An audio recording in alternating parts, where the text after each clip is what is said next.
নমস্কার বন্ধুরা, বাংলার ইনভেস্টর ইউটিউব চ্যানেলে আপনাদের সকলকে স্বাগত জানাই। আজকের ভিডিওতে আমরা ড্রোন সেক্টর নিয়ে আলোচনা করব। আপনি নিশ্চয়ই জানেন আগামী দিনে ড্রোন আমাদের জীবনের কতটা গুরুত্বপূর্ণ অংশ হতে চলেছে। শুধুমাত্র ভিডিও রেকর্ডিং এর জন্যই নয়, ভবিষ্যতে এই প্রযুক্তি বদলে দিতে পারে কৃষিকাজ, ডেলিভারি, নিরাপত্তা, এমনকি যুদ্ধের ধরনও। আজকের ভিডিওতে 5টি গুরুত্বপূর্ণ ক্ষেত্রে ড্রোন কিভাবে ব্যবহৃত হতে চলেছে, ভবিষ্যতে ড্রোন নিয়ে কাজ করা স্টকগুলো কেন আপনাকে বড় রিটার্ন দিতে পারে এবং এই ড্রোন সেক্টরে কোন কোন স্টকগুলো আপনি আপনার র্যাডারে রাখতে পারেন তা সহজভাবে আলোচনা করব। তো চলুন আজকের ভিডিওটি শুরু করা যাক। প্রথমে দেখতে পাচ্ছেন কৃষি ক্ষেত্রে ড্রোনের ব্যবহার। আগে কৃষক বা চাষিরা কীটনাশক বা সার দেওয়ার জন্য ঘন্টার পর ঘন্টা মাঠে পরিশ্রম করতেন, কিন্তু এখন মাত্র কয়েক মিনিটে ড্রোন পুরো জমিতে সার ও কীটনাশক ছড়িয়ে দিতে পারে। এছাড়াও সেন্সর ব্যবহার করে এটি মাটির আর্দ্রতা ও ফসলের স্বাস্থ্য পর্যবেক্ষণ করতে পারে, যা কৃষকদের সময় ও খরচ উভয়ই বাঁচাবে। আমেরিকা ও চীনে ইতিমধ্যেই এই পদ্ধতি ব্যাপকভাবে সাড়া ফেলেছে। নেক্সট হলো অনলাইন ডেলিভারি। দেখুন, বর্তমান প্রজন্মের ধৈর্য কিন্তু এখন আগের থেকে অনেক কম। আগে তো কোনো অনলাইন অর্ডার হাতে পেতে 7 থেকে 8 দিন সময় লেগে যেত,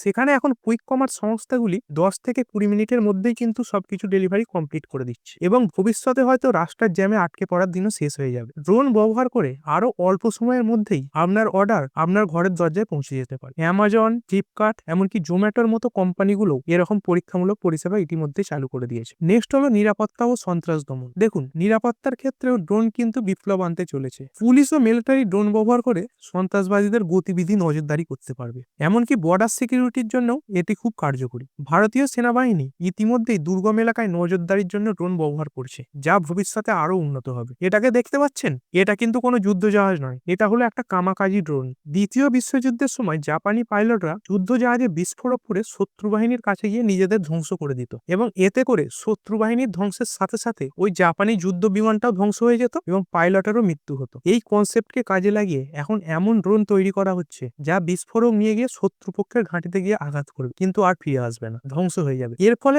অল্প ম্যান পাওয়ার কাজে লাগিয়েই যুদ্ধ পরিচালনা করা সম্ভব হবে এবং প্রতি বছর ভারতের যে 1600 জওয়ান শহীদ হন সেটা অনেকাংশেই আটকানো যাবে। নেক্সট হচ্ছে সিনেমা ও কন্টেন্ট ক্রিয়েশন। আগে বড় বড় বাজেটের সিনেমায় হেলিকপ্টার ব্যবহার করে শট নেওয়া হতো, যা অনেক ব্যয়বহুল ছিল, কিন্তু এখন ড্রোন ক্যামেরা দিয়ে খুব সহজেই সিনেমাটিক শট নেওয়া যায়, যা মুভি মেকার, ইউটিউবার ও কন্টেন্ট ক্রিয়েটরদের জন্য একটা বিশাল সুবিধা হয়ে দাঁড়িয়েছে। ভবিষ্যতে আরো উন্নত ড্রোন ক্যামেরা আসবে, যা সিনেমাটোগ্রাফিতে নতুন দিগন্ত খুলে দেবে এবং খরচও অনেক কমবে। নেক্সট হচ্ছে উদ্ধার অভিযান ও চিকিৎসা। দুর্ঘটনা ও প্রাকৃতিক বিপর্যয় হলে বহু মানুষই কিন্তু বিপদে পড়েন। কিছু কিছু এমন জায়গাও আছে যেখানে সাধারণ মানুষের পক্ষে গিয়ে সাহায্য করা সম্ভব হয়ে দাঁড়ায় না, কিন্তু ড্রোন ব্যবহার করে খুব দ্রুত ওষুধ, প্রয়োজনীয় চিকিৎসা সরঞ্জাম এবং খাবার দাবার দুর্গম এলাকায় পাঠানো সম্ভব হয়েছে। সম্প্রতি কেরালায় রিলিফ এবং রেস্কিউয়ের কাজে প্রাথমিক পর্যায়ে ড্রোনের ব্যবহার করা হয়েছে, যা ভবিষ্যতে আরো উন্নত হবে। এখানে দেখতে পাচ্ছেন, ড্রোন শুধুমাত্র ফটো ও ভিডিও তোলার মেশিনই কিন্তু নয়, এটি ভবিষ্যতে আমাদের দৈনন্দিন জীবনে বিপ্লব আনতে চলেছে। কৃষিকাজ, নিরাপত্তা ব্যবস্থা, সিনেমা, উদ্ধার কাজ ও ডিফেন্স ছাড়াও building inspection, geographic mapping, surveillance, wildlife conservation, oil and gas field এবং কনস্ট্রাকশন অ্যান্ড ইনফ্রাস্ট্রাকচার ইন্সপেকশন, প্রতিটি ক্ষেত্রেই ড্রোনের বিশাল ভূমিকা থাকবে। বর্তমানে ড্রোন সেক্টরে ভারতের মার্কেট সাইজ 654 মিলিয়ন ইউএসডি। আশা করা যাচ্ছে 2029-এ এই মার্কেট সাইজ 17% সিএজিআর এ বেড়ে দাঁড়াবে 1437 মিলিয়ন ইউএসডি। তাই যদি আপনিও ভবিষ্যতের প্রযুক্তিতে আগ্রহী হন, বড় রিটার্ন কামাতে চান, তাহলে ড্রোন সংক্রান্ত স্টক বা ইনভেস্টমেন্টের দিকেও আপনাকে নজর দিতে হবে। আজ কিছু ভালো ভালো ড্রোন কোম্পানি আপনাদের সামনে তুলে ধরবো। প্রথমে যে কোম্পানিটি নিয়ে কথা বলবো সেটি হচ্ছে পরশ defence and space technology limited. দেখুন, কোম্পানিটি কি কি কাজ করে। কোম্পানিটি এখানে এরোস্পেস লিমিটেডে কাজ করে। কোম্পানি যে কাজগুলো করে, এখানে দেখেন এই ধরনের ড্রোন তৈরি করে। এই ড্রোনটি মিলিটারি, ট্যাকটিক্যাল ড্রোনস এর কাজে লাগে, ইন্ডাস্ট্রিয়াল ড্রোনস হিসেবে ব্যবহৃত হয়, এগ্রিকালচার ড্রোন হিসেবে ব্যবহৃত হয় এবং নেক্সট জেনারেশন ড্রোন ও ড্রোন পেলোড হিসেবে ব্যবহৃত হয় এবং ড্রোন ম্যানেজমেন্টের জন্য যে রিমোটের দরকার হয় সেটাও এই কোম্পানিটি তৈরি করে এবং আরো অনেক ধরনের অত্যাধুনিক ড্রোন এই কোম্পানিটি তৈরি করে। চলুন কোম্পানিটির ফাইন্যান্সিয়াল একটু দেখে নেওয়া যাক। কোম্পানিটির কাছে বর্তমানে 365 কোটি টাকার ক্যাশ পড়ে আছে। কোম্পানিটির লং টার্ম বোরিং 28 লাখ টাকার মতো মাত্র লং টার্ম বোরিং আছে এবং কোম্পানির যে শর্ট টার্ম বোরিং সেটা হচ্ছে 33 কোটি টাকার মতো এবং কোম্পানিটির কাছে 8 কোটি টাকার ক্যাশ এবং ক্যাশ ইকুইভ্যালেন্টও দেখতে পাওয়া যাচ্ছে। কোম্পানিটির মার্কেট ক্যাপাসিটি চলছে 3605 কোটি টাকা। কোম্পানিটির কারেন্ট প্রাইস এখন 894 টাকা। কোম্পানি এক বছরে হাই লাগিয়েছিল 1593 টাকা এবং এক বছরের যে কোম্পানির লো সেটা হচ্ছে 609। স্টকটির পি রেশিও চলছে 71। স্টকটির বুক ভ্যালু হচ্ছে 117। আরওসি আছে 10.3% এবং আরওই আছে 7%। কোম্পানিটির ফেস ভ্যালু হচ্ছে 10 এবং কোম্পানিটির ইপিএস 13.6 এবং কোম্পানিটির সঙ্গে পিয়ার সেগমেন্টে যে কাজ করে, এখানে দেখতে পাচ্ছেন Hindustan aeronautics, Bharat dynamics, BEML, MTech technology ইত্যাদি ইত্যাদি এই সেক্টরে কাজ করে। এছাড়া আইডিয়া ফোর্স টেকনোলজিও এখানে দেখতে পাবেন। কোম্পানির এবার প্রফিট এবং সেলস একটু দেখে নেওয়া যাক। কোম্পানির যে দেখতে পাচ্ছেন মার্চ 2020-তে কোম্পানির সেলস ছিল 147 কোটি টাকা, তারপরে মার্চ 2021 হয়েছে 143, তারপর 22-এ 183, তারপর 23-এ হয়েছে 222 এবং 24-এ হয়েছে 254।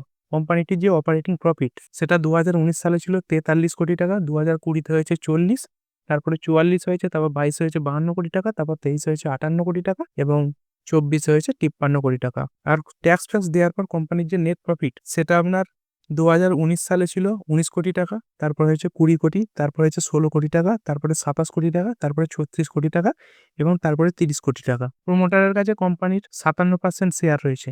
এফআইএস কাছে আছে 4% মতো এবং ডিআইএস কাছে আছে 1.5%-এর মতো। পাবলিকের কাছে 36% মতো শেয়ার রয়েছে। আমাদের এর পরের যে কোম্পানি সেটি হলো idea force technology. Idea force technology কি করে সেগুলো একটু দেখে নেওয়া যাক। কোম্পানিতে এখানে দেখতে পাচ্ছেন নেট্রা 5 নামে এই ড্রোনটি তৈরি করে। এরপরে সুইচ ভার্সেস 2 এই ড্রোনটিও তৈরি করে।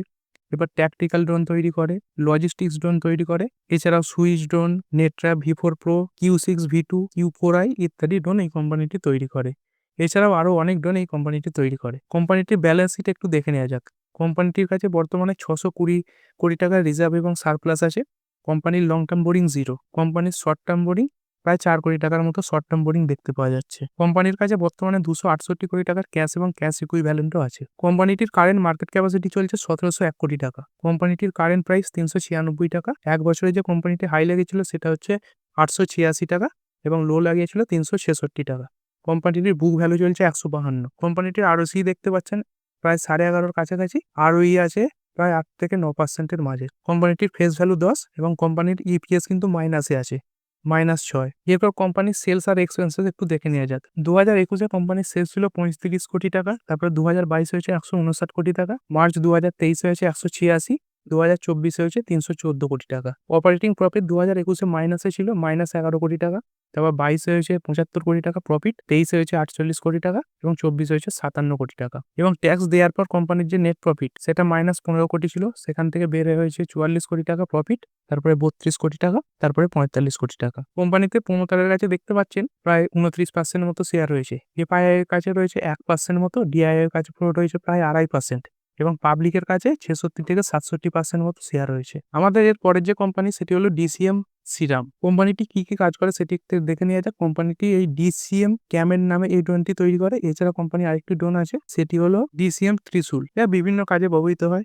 ম্যাপ, সার্ভেলান্স বিভিন্ন ক্ষেত্রে এই ড্রোনটি ব্যবহার করা হয়। কোম্পানিটির কাছে বর্তমানে 6,545 কোটি টাকার ক্যাশ দেখতে পাওয়া যাচ্ছে, রিজার্ভ এবং সারপ্লাস। কোম্পানির শর্ট টার্ম বোরিং 693 কোটি টাকা, কোম্পানির লং টার্ম বোরিং 1384 কোটি টাকা, কোম্পানির শর্ট টার্ম বোরিং হচ্ছে 693 কোটি টাকা। কোম্পানিটির কাছে বর্তমানে 608 কোটি টাকার ক্যাশ এবং ক্যাশ ইকুইভ্যালেন্টও দেখতে পাওয়া যাচ্ছে। কোম্পানিটির মার্কেট ক্যাপাসিটি হচ্ছে 15,785 কোটি টাকা। কারেন্ট প্রাইস চলছে 1013 টাকা। এক বছরে হাই লাগিয়েছিল 1371 আর এক বছরের লো হচ্ছে 832। স্টকটির পি রেশিও চলছে 29। বুক ভ্যালু 426, আরওসি আছে 9, আরওই আছে 6.60%, ফেস ভ্যালু আছে 2 এবং ইপিএস আছে 34। কোম্পানির সেলস এক্সপেন্সেস দেখে নেওয়া যাক। সেখানে হচ্ছে মার্চ 2021-এ কোম্পানির সেলস ছিল 8,308 কোটি টাকা, মার্চ 2022 হয়েছে 9,627 কোটি টাকা, মার্চ 2023 হয়েছে 11,547 কোটি টাকা, মার্চ 2024 হয়েছে 10,922 কোটি টাকা। কোম্পানির যে অপারেটিং প্রফিট সেটা 2020-তে ছিল 1,192 কোটি টাকা, তারপর হচ্ছে 1,152, তারপর হচ্ছে 1,796 কোটি, তারপর হচ্ছে 1,606 কোটি, তারপরে হচ্ছে 991 কোটি এবং তারপরে হচ্ছে 1,190 কোটি। এবং ট্যাক্স দেওয়ার পর কোম্পানির যে নেট প্রফিট সেটা 674 কোটি ছিল, তারপরে হচ্ছে 1,067 কোটি, তারপরে হচ্ছে 911 কোটি, তারপরে হচ্ছে 447 কোটি। কোম্পানিতে প্রমোটারের কাছে 66% শেয়ার রয়েছে, এফআইআই এর কাছে রয়েছে 4%, ডিআই এর কাছে রয়েছে 7% এবং পাবলিকের কাছে 21% শেয়ার রয়েছে। পরের যে কোম্পানিটি সেটি হলো রতন ইন্ডিয়া এন্টারপ্রাইজ লিমিটেড। কোম্পানিটি তাদের নিউ স্কাই ব্র্যান্ডের আন্ডারে অনেক ধরনের ড্রোন তৈরি করেছে। এই যে ড্রোনটি দেখতে পাচ্ছেন এটি প্রিসিশন এগ্রিকালচারের কাজে লাগে। এরপরে এটি দেখতে পাচ্ছেন এটি মাইনিং এর কাজে ব্যবহৃত হয়, এটি সার্ভে এবং ম্যাপিং এর কাজে ব্যবহৃত হয়, এটি ডেলিভারি ক্ষেত্রে ব্যবহৃত হয় এবং এটি কনস্ট্রাকশন ক্ষেত্রে ব্যবহার করা হয়। কোম্পানির দেখতে পাচ্ছেন বর্তমানে 672 কোটি টাকা রিজার্ভ এবং সারপ্লাস আছে। কোম্পানির লং টার্ম বোরিং 0, কোম্পানির শর্ট টার্ম বোরিং 611 কোটি টাকা এবং কোম্পানির কাছে মাত্র 22 লাখ টাকার ক্যাশও পড়ে রয়েছে। কোম্পানিটির মার্কেট ক্যাপাসিটি দেখতে পাচ্ছেন 6,410 কোটি টাকা। কারেন্ট প্রাইস চলছে 46 টাকা। এক বছরে কোম্পানিতে হাই লাগিয়েছিল 92 টাকা এবং এক বছরে কোম্পানির লো 43 টাকা। স্টকটির পি রেশিও চলছে 17। বুক ভ্যালু 10, আরওসি প্রায় 3%, আরওই মাইনাসে চলছে -10, ফেস ভ্যালু 2 এবং ইপিএস 2.60। এরপর কোম্পানির প্রফিট এবং লসটা একটু দেখে নেওয়া যাক। কোম্পানি মার্চ 2021-এ কোম্পানির যে অপারেটিং প্রফিট সেটা ছিল -2 কোটি টাকা, তারপর 2022-এ হয়েছে -22 কোটি, তারপর মার্চ 2023-এ লাভ করেছে 40 কোটি টাকা, তারপর মার্চ 2024-এ হয়েছে 51 কোটি টাকা এবং ট্যাক্স দেওয়ার পর কোম্পানির যে নেট প্রফিট সেটি তার ছিল 0, তারপরে হচ্ছে 554 কোটি টাকা, তারপরে হচ্ছে -286 কোটি টাকা, তারপরে হচ্ছে 424 কোটি টাকা। কোম্পানিটির প্রোমোটারের কাছে প্রায় 74 থেকে 75% শেয়ার রয়েছে। এফআই এর কাছে রয়েছে 6% মতো, ডিআই এর কাছে রয়েছে খুব অল্প, পাবলিকের কাছে 19% মতো শেয়ার রয়েছে। এর পরের যে কোম্পানিটি সেটি হলো জেন টেকনোলজি লিমিটেড। কোম্পানির সব থেকে ভালো দিক হলো এটি ড্রোন তৈরির সঙ্গে সঙ্গে অ্যান্টি ড্রোন সিস্টেমেও কাজ করে, অর্থাৎ বাইরের দেশ থেকে কোনো শত্রু যখন ড্রোন পাঠায় তখন এটি সেগুলো চিহ্নিত করে সেগুলো ধ্বংস করার কাজ করে। এই যে দেখতে পাচ্ছেন এই যে মেশিনটা, এটা অ্যান্টি ড্রোন সিস্টেম। এর মাধ্যমে বাইরে থেকে আসা ড্রোনগুলো রোধ করা হয়। কোম্পানির কাছে বর্তমানে 444 কোটি টাকা রিজার্ভ এবং সারপ্লাস আছে। কোম্পানির লং টার্ম বোরিং 0, কোম্পানির শর্ট টার্ম বোরিংও 0। এটি একটি ডেপ্ট ফ্রি কোম্পানি। কোম্পানির কাছে বর্তমানে 142 কোটি টাকার ক্যাশও দেখতে পাওয়া যাচ্ছে। কোম্পানিটির কারেন্ট মার্কেট ক্যাপাসিটি 9,828 কোটি টাকা। এখন যে প্রাইস চলছে সেটি হচ্ছে 1,088 টাকা। এক বছরে কোম্পানিটি হাই লাগিয়েছিল 2,628 টাকা এবং এক বছরে কোম্পানির লো 800 টাকা।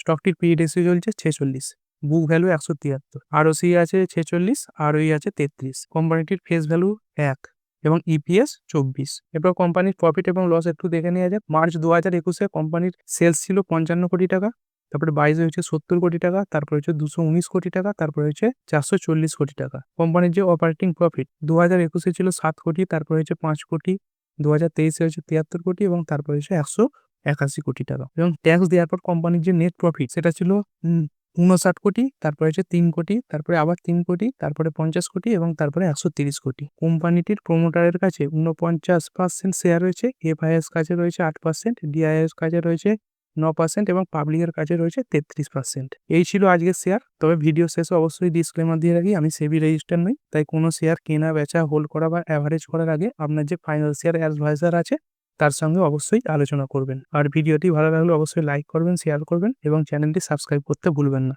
ধন্যবাদ।